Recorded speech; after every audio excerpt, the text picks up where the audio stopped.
Welkom bij Extra, de wekelijkse podcast van het Belang van Limburg met Tom Verstappen. De aanbieder van assistentiewoningen in Sint-Truiden, Triamant, ging in juli 2023 failliet. 2,5 jaar later leven bewoners nog steeds in onzekerheid, zonder zorg met tijdelijke contracten en sterk uiteenlopende kosten. Een oplossing lijkt in de maak, maar de juridische complexiteit van deze zaak vertraagt het proces.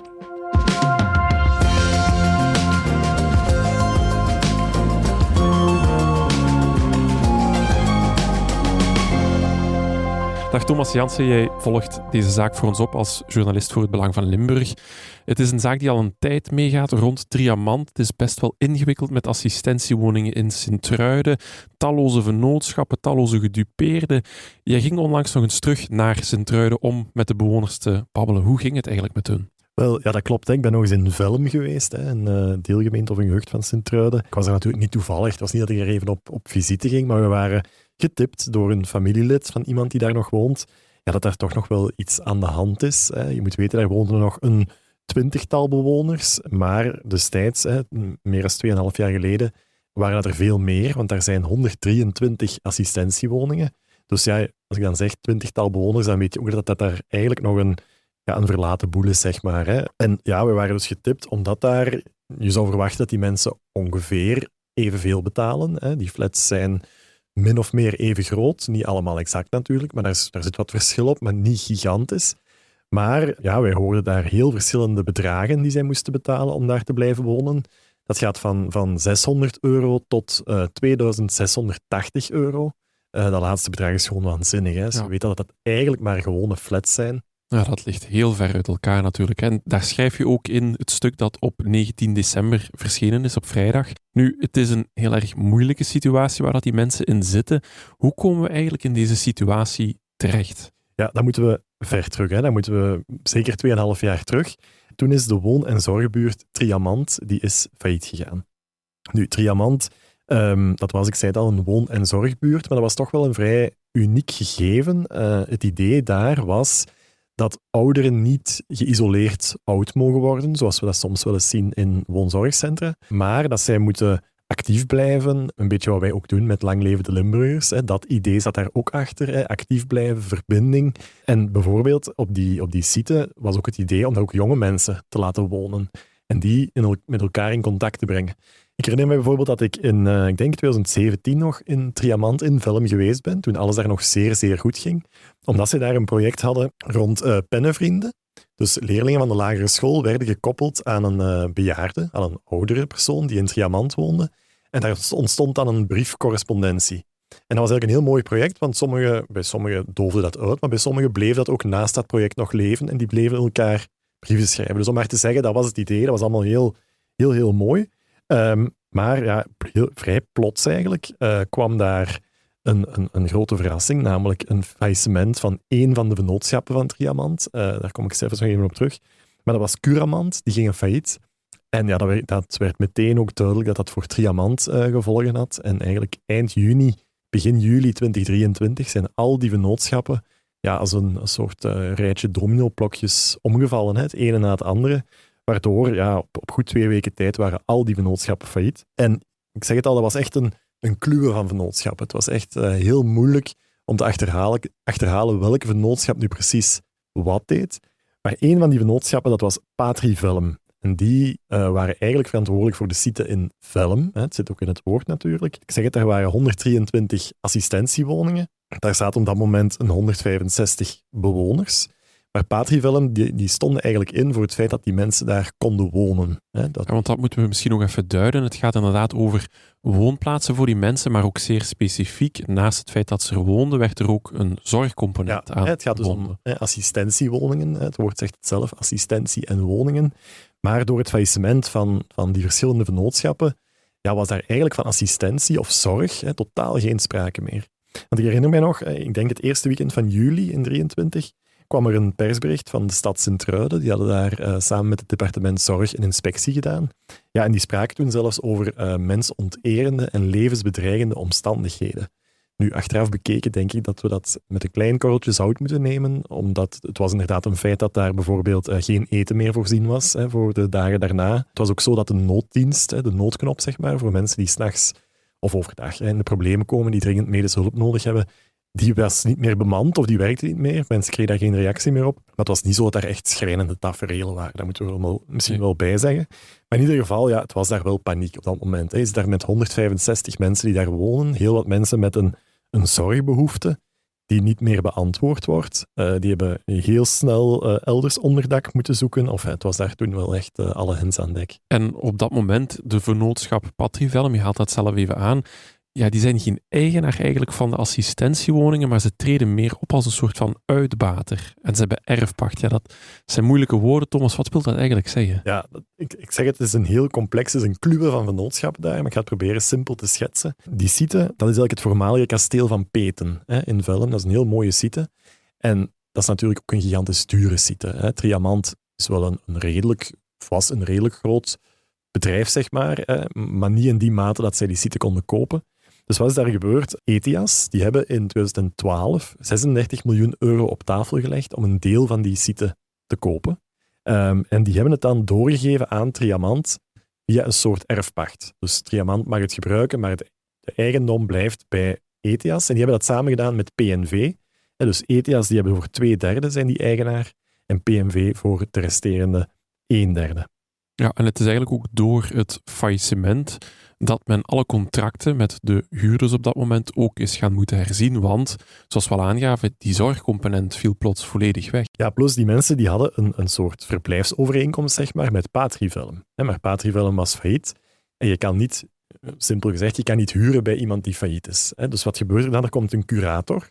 In het geval van Triamant waren dat verschillende curatoren, want er waren heel veel vennootschappen. Maar Patrivelum kreeg dus een curator. En die stond voor een waanzinnig moeilijke opdracht. Eerst en vooral moest hij ervoor zorgen dat die paniekerige situatie die daar was, die acute zorg die nodig was, dat die geleverd werd. Dus die heeft ervoor gezorgd dat de mensen die een dringende zorgnood hadden, of een dagelijkse zorgnood, dat die elders onderdak konden vinden. En die heeft ook tegen de mensen die dat niet per se nodig hadden, of die wilden blijven, gezegd van oké, goed, je moet hier niet weg, maar we raden het wel aan. Maar niemand was verplicht om te vertrekken. Nu op andere sites van Triamant, want ze hebben ook sites in Bree, ook nog in buiten Limburg ook nog een aantal. Daar is dat soms wel gebeurd, maar dus in Sint-Truiden niet. Mensen mochten daar blijven als ze dat wilden. En een aantal die hebben dat ook gedaan. Vandaag, ik zei het al, zijn er nog een 20-tal. Destijds waren dat er iets meer. Intussen zijn er ook nog een aantal vertrokken.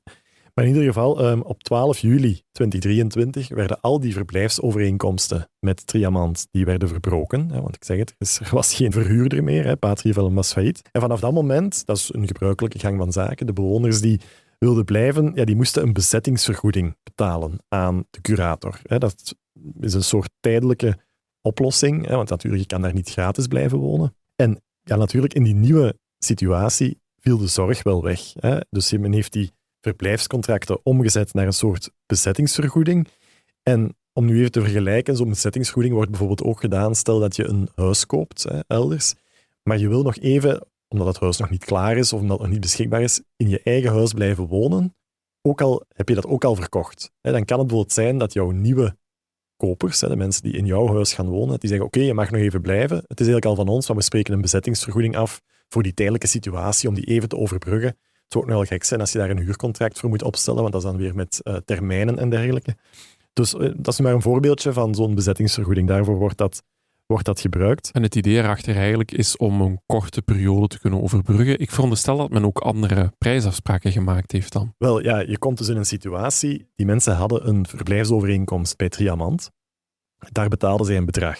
Dat kon hoog oplopen, wat ook niet zo vreemd was, want daar waren verschillende formules en sommige mensen hadden bijvoorbeeld een maximale zorgformule, waarbij zij, ik zeg maar iets, 's nachts een noodknop hadden voor medische hulp, waarbij een verpleegkundige 3 keer per dag binnenkwam om te helpen aankleden of wassen of te kijken of alles in orde is. Ja, daar betaal je natuurlijk voor. Dus die bedragen die konden hoog oplopen. Maar die zorg of die assistentie, die was volledig weg. Daar zat bijvoorbeeld ook een aantal dingen in. Het onderhoud van het park bijvoorbeeld, het zwembad dat daar was, dat werd ook onderhouden. Ook dat zat allemaal in die bedragen die zij aan Triamant betaalden. Ja, die curator die stond daar voor een heel moeilijke opdracht van hoeveel moet je nu nog vragen voor die flat? Hè? Want alle assistentie, alle zorg is daar weg. Nu, bij sommigen was dat niet zo moeilijk. Nu wordt het misschien wat technisch, maar sommige mensen die daar woonden, die kregen een persoonsvolgend budget. Dat is van het VAPH, voor personen met een handicap. En met dat budget mag je alleen zorgkosten betalen. Het idee daarachter is, iedereen heeft woon- en leefkosten en die mensen die daar nood aan hebben, aan dat persoonsvolgend budget, die hebben ook zorgkosten. Dus die mogen alleen die zorgkosten betalen. En daarom hebben die, dat is zo in alle zorginstellingen, hebben die een gesplitst factuur. Dus woon- en leefkosten zijn daar opgesplitst ten opzichte van die zorgkosten. En toen de curator dat zag, dat was heel duidelijk, die zorgkosten moesten zij niet meer betalen en die woon- en leefkosten wel. Ja, en dat lijkt me op dat moment ook best wel een faire regeling. Dat is een heel faire regeling. Ik ken een voorbeeldje van Chris, die woont daar nu. Die heeft een persoonsvolgend budget en die betaalde nog 597, afgerond 600 euro om daar te wonen. Lijkt mij heel correct. Nu, niet iedereen heeft dat natuurlijk. En dus voor die anderen stond de curator wel voor die moeilijke oefening. En daar heeft hij gezegd, oké, ik ga iedereen een korting geven van 10%, omdat bijvoorbeeld het zwembad, die kosten die zaten daarbij in dat bedrag dat ze aan Triamant betaalden, maar ondertussen stond daar zelfs geen water meer in, letterlijk, dus dat werd ook niet meer onderhouden. Dus ja, al die kosten, die wou hij berekenen, of die soort forfaitaire korting, zei hij, van 10%. Plus, daar kwam nog bij, en dat is nog een heel apart verhaal, dat heel wat bewoners van Triamant, die hadden destijds een obligatie gekocht bij Triamant. Ja. Dus een obligatie, die kostte 100 tot 500.000 euro. Nu, ik laat mij vertellen dat het gemiddelde zo'n 125, 150.000 euro was. En zo'n obligatie brengt geld op, dat is toch de bedoeling. En die had een beloofde rente van 3 à 4%, zoiets. En iedereen kon die kopen. Ik had dat ook kunnen kopen, bij manier van spreken. Maar als je dat kocht en je woonde in Triamant, dan werd die rente automatisch afgetrokken van de huurprijs. Dus dat ging ook wel om een paar honderden euro's per maand, dat zij minder moesten betalen. Maar de curator, die moest dus ook beslissen, wat gaan we daarmee doen met die obligatiekorting? En die heeft gezegd van oké, jullie zijn al wel gedupeerd in dit verhaal, want die investering die waren zij kwijt door het faillissement van Triamant. Dus we gaan die obligatiekorting in ere houden. En dat maakt eigenlijk, als je ziet, die 10%, plus nog eens die obligatiekorting voor die mensen, dat er eigenlijk na het faillissement van Triamant, dat die bezettingsvergoeding voor de meeste mensen wel meeviel, dat het wel oké was, of draaglijk nog. Ja, Thomas, je vertelt ons heel het verhaal met de afspraken die met de curator destijds gemaakt zijn. Ja, dat lijkt me best wel een faire regeling. Er is een belangrijk keerpunt in dit verhaal en dat is het moment waarop de rol van de curator eigenlijk uitgespeeld is en dat het teruggaat naar de oorspronkelijke eigenaars en dat zijn Etias en PNV-verzekeringen. Vertel eens even. Ja, ik laat mij vertellen door de curator. Het gaat over juni 2024. Dan moet ik misschien eerst zeggen, op dat moment is in ieder geval een einde gekomen aan de taak van de curator. Ik laat mij vertellen door de curator dat dat op initiatief was van Etias. Dat die gezegd hebben van kom, uw rol is nu wel uitgespeeld. Wij willen zelf terug de touwtjes in handen krijgen op die site. En wat hebben zij gedaan? Ja, ze hebben die overeenkomst dus stopgezet. Ze hebben ook een aantal veranderingen gedaan, renovaties, wat we alleen maar kunnen toejuichen. Er zijn kamers gerenoveerd. Ze hebben bijvoorbeeld ook tegen de curator gezegd van alle kamers die leeg staan, of waar niemand meer woont, zo moet ik het zeggen, want die waren niet leeg. Daar stonden nog bedden die nog eigendom waren van Triamant. Ja, die moeten zo snel mogelijk weg. En de curator zei van ik heb bijvoorbeeld hele dure bedden, aangepast aan de noden, spotgoedkoop moeten verkopen, omdat ik onder druk stond van Etias, maar dat zo snel mogelijk weg moest. Maar in ieder geval, Etias wilde daar duidelijk zelf aan de slag gaan. En om dat te begrijpen, moeten we eigenlijk een paar maanden terug in de tijd.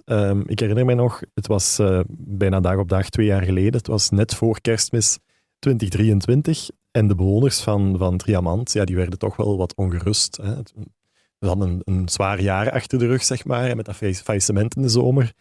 Maar het leek wel een soort kerstcadeautje, want er kwam een brief in de bus van Aurelia. En die zeiden, jullie moeten zich geen zorgen maken, geniet maar van einde jaar, want wij gaan de site hier overnemen. Dat klinkt heel erg leuk. Ja. Misschien nog even voor de luisteraars thuis. Wat is Aurelia? Wel, Aurelia is een vrij bekende en grote zorggroep die al heel wat woonzorgcentra en assistentiewoningen in Limburg en daarbuiten uitbaat. En eigenlijk was dat een soort ideale oplossing, omdat nog voor het faillissement had Triamant ook een woonzorgcentrum ook in Velm, pal naast de assistentiewoningen. Het ligt daar pal naast elkaar. Maar dat woonzorgcentrum was in 2022 al overgenomen door Aurelia. En sindsdien moesten Triamant en Aurelia een aantal zaken delen. Ik denk maar aan een gemeenschappelijk onthaal bijvoorbeeld. Dus je had daar eigenlijk 2 spelers op 1 erf. En nu, het stond me daar in de sterren geschreven dat ideaal zou zijn als Aurelia dat zou willen overnemen na het faillissement van Triamant. Ze kenden de site, ze waren er al op actief. Dat was eigenlijk perfect. En ik herinner me nog zelfs, in januari van 2024 zijn wij uitgenodigd, net als de bewoners, door de CEO van Aurelia, die daar toelichting kwam geven. En hij heeft toen nog heel duidelijk gesteld van geef ons nog een maand de tijd en tegen eind februari 2024 zijn die assistentiewoningen van ons en dan kunnen jullie weer terug op jullie 2 oren slapen. Dan komt hier terug assistentie in die woningen en dan komt alles hier in orde. Alleen we zijn vandaag 2 jaar verder en het is nog altijd niet rond. En ik denk dat we die beslissing van ETIAS en PNV ook in die stelling moeten zien. Want natuurlijk, je hebt daar een geïnteresseerde overnemer, Aurelia. Je hebt heel wat leegstaande kamers, waar iets wat leeg staat verkommert en mindert in waarde. Dus ik denk dat we het in die optie moeten zien dat ETIAS vooral wou dat de terreinen nog waarde behielden en dat ze daarom ook wat broodnodige renovaties gedaan hebben. Thomas, het is dus op dat moment dat ETIAS en PNV besluiten om terug als eigenaar op te treden en dus ook de huurinkomsten naar zich toe te trekken. De gemaakte afspraken met de curator, die verdwijnen eigenlijk plotsklaps. Ja, de rol van de curator is uitgespeeld. Hè. Die bezettingsvergoeding waarover ik sprak, is een afspraak tussen de curator en de bewoners, maar de curator verdwijnt. Dus het is aan ETIAS om eigenlijk nieuwe afspraken te maken. Wat hebben zij gedaan? Zij hebben een bezettingsvergoeding, of die bezettingsvergoeding in zekere zin doorgetrokken, of toch het feit dat ze met een bezettingsvergoeding werken. Maar zij hebben gezegd, die 10% korting, daar hebben wij niks van beloofd. Dat is iets tussen jullie en de curator, of tussen de bewoners en de curator. Daar weten wij niks van, die hanteren wij niet. Plus, ze hebben ook gezegd, die obligaties, of die obligatiekorting, de obligaties zelf, daar hebben wij niks mee te maken. Die hebben jullie bij Triamant gekocht, bij een ander vennootschap dan ook nog eens. Heel spijtig voor jullie, maar dat geld, die obligatierente, of die korting, daar hebben wij niks mee te maken, dus jullie moeten dat gewoon betalen. Dus die viel ook weg. Wat maakt dat eigenlijk, enerzijds obligatiekorting weg, anderzijds die 10% weg, dat de mensen die, en even terug naar dat persoonsvolgend budget, die niet in die situatie zaten, die dus geen gesplitste factuur hadden, dat die ineens in een situatie komen waarbij zij evenveel betalen aan ETIAS nu, of aan PNV, dan aan Triamant. Ja, en dat is een bittere pil voor de bewoners die daar nog zitten natuurlijk. Kan je misschien eens een heel concreet voorbeeld geven van de grote verschillen dat we eigenlijk vandaag zien? Wel, ik heb ter plaatse gesproken met Chris. Chris is al heel zijn leven heeft hij een motorische beperking, zit in een rolstoel en hij krijgt een persoonsvolgend budget. Dat zei ik al, hij betaalt €600. Dat betaalde hij niet aan Triamant, betaalde hij meer, omdat daar zorgkosten bij kwamen.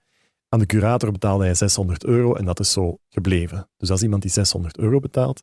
Aan de andere kant staat bijvoorbeeld, ik heb gesproken met Éloi. Éloi woont daar, is een 80er en hij woont daar met zijn vrouw. Zijn vrouw heeft helaas 9 jaar geleden een hersenbloeding gekregen, is sindsdien zwaar verlamd aan één kant. Dus zij zijn naar Triamant verhuisd om eigenlijk die zorg voor die vrouw wat draaglijker te maken. Ook bijvoorbeeld om daar 's nachts een permanentie te hebben, want stel dat er met Éloi iets gebeurt, die vrouw kan hem niet helpen. En Éloi is al een 80er, dus die was er ook niet meer helemaal gerust in.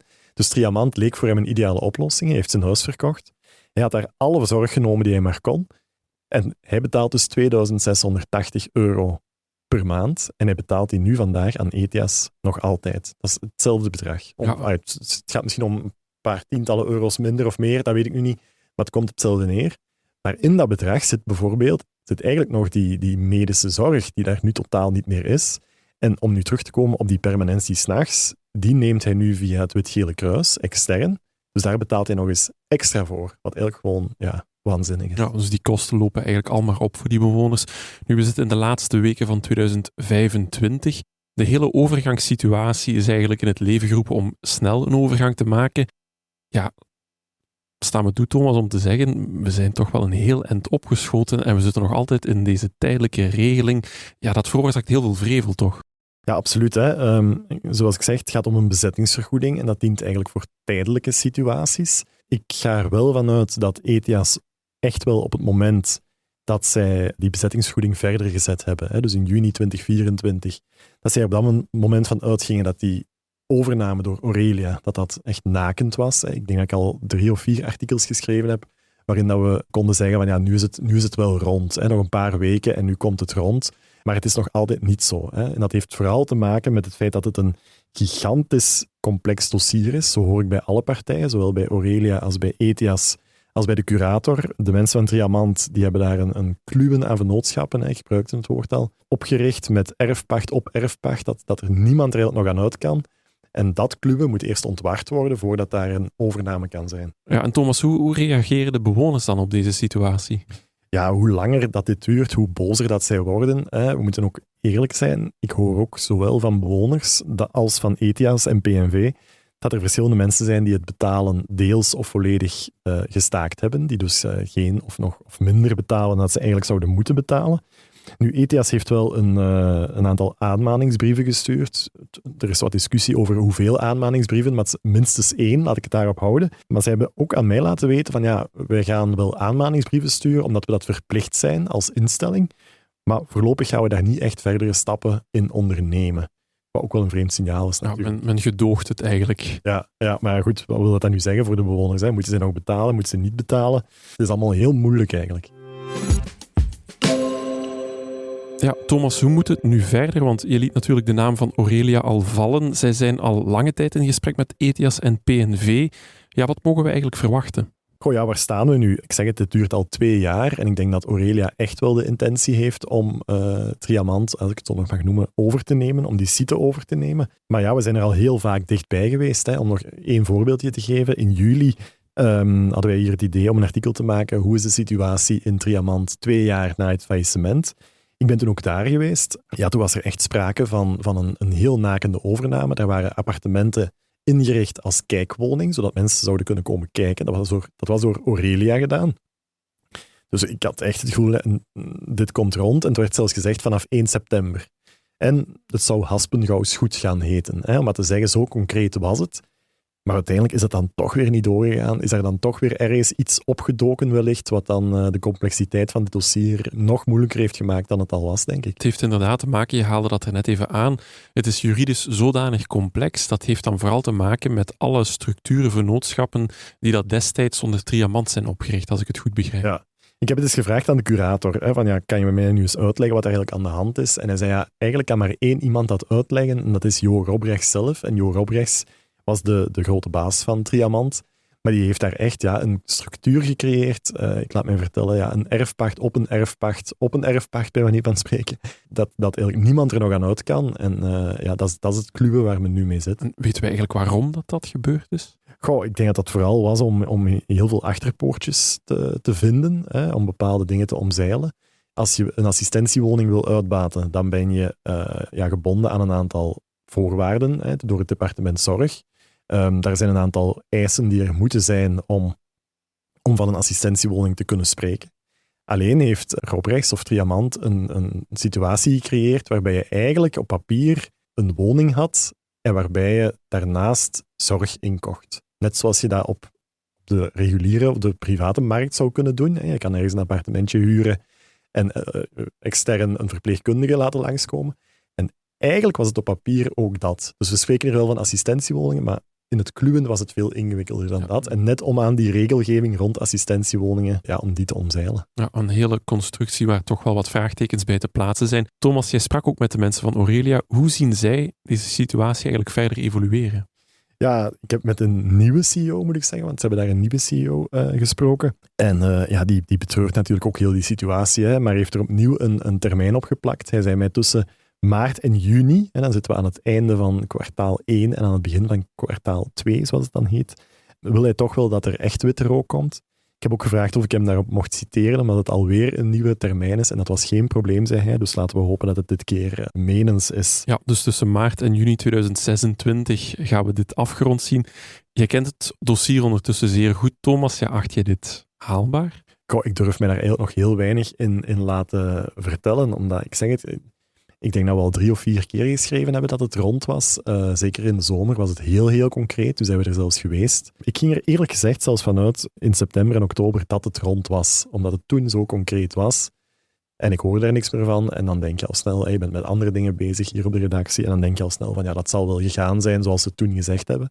Maar toen we getipt werden door een familielid, bleek dat plots niet zo te zijn. Nu heb ik zin om de mooie uitspraak in het Engels te gebruiken. If ifs and buts were candy and nuts, we'd all have a Merry Christmas. Er zijn toch nog heel veel alsen en maren die moeten vallen als we willen spreken over een geslaagde deal, Thomas. Tot slot, Thomas, de bewoners zijn vaak oudere mensen die graag autonoom willen leven, maar tegelijkertijd nood hebben aan een zeer specifieke zorg. Ze zijn bereid om daar aanzienlijk voor te betalen, maar zoals we ondertussen weten, krijgen ze de zorg al geruime tijd niet. Waarom blijven deze mensen dan toch nog daar wonen, Thomas?